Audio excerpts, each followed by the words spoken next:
సొగసులు ఇమ్మని నిను బతిమాలని తెగబడి రమ్మని పిలువకు వయసుని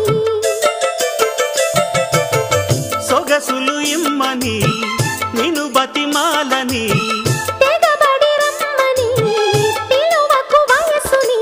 అదిరిపడే పెదవులలో అనుమతినే చదవని బిడియపడే మనసు కదా అడుగకు పై కొనమని బెదురు ఎంతసేపని ఎవరున్నారని అదును చూసి గమ్ముని అందాలయ్య అందాన్ని బయట కొంగు ఎంతో మంచిది జారుతున్నది